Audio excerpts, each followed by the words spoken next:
Gimana rasanya kalau semua orang tiba-tiba membencimu, suamimu menjauh, dan rumah yang seharusnya jadi tempat paling aman justru berubah jadi tempat paling menyeramkan? Hai guys, welcome back to Kerok with me Refti, dan ini adalah lanjutan dari kisah Mawar. Dan setelah pulang dari Sukabumi, rumah tangga Mawar berubah perlahan menjadi mimpi buruk, guys. Suami yang dulunya penyayang mendadak berubah. Hampir setiap hari terjadi pertengkaran dan Mawar selalu disalahkan. Keadaan itu berlangsung bertahun-tahun. Mawar mulai merasa ada sesuatu yang gak wajar, bukan hanya suaminya. Beberapa orang di sekitarnya juga seperti membencinya tanpa alasan. Sampai akhirnya Mawar curhat kepada seorang sahabat, dan sahabatnya mengajak bertemu seseorang yang dikenal bisa membantu masalah non-medis, guys. Setelah mendengar ceritanya, orang itu mengatakan ada dugaan sihir perceraian yang sedang bekerja dalam rumah tangganya. Dan sejak saat itulah Mawar mulai memperhatikan berbagai kejadian aneh yang selama ini dia abaikan.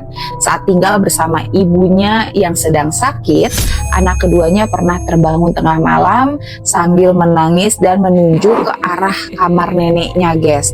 "Mah, ada nenek baju putih," gitu dia bilang ya. Anaknya terus mengatakan sosok itu mondar-mandir di kamar menuju lorong rumah. Nggak cuma itu, guys, beberapa kali ia juga dengar langkah kaki di malam hari, padahal semua penghuni dari rumah itu udah pada tidur gitu.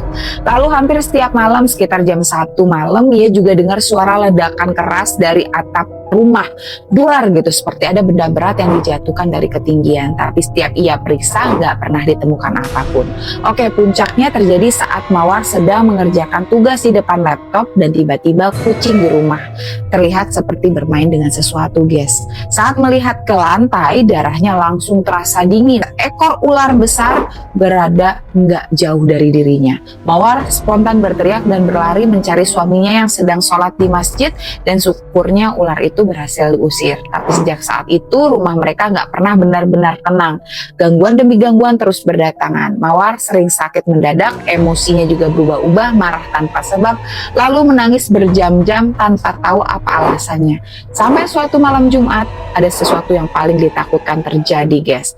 Mawar nggak lagi hanya melihat gangguan di sekitarnya, karena malam itu gangguan itu mulai masuk ke dalam dirinya, dan saat itulah suara yang keluar dari mulutnya bukan lagi suaranya sendiri. Kalau kalian mau lanjut ke part 4, tulis di komentar, karena di part 4 Mawar mulai kesurupan dan sosok yang berbicara lewat mulutnya mengaku dikirim untuk menghancurkan hidupnya.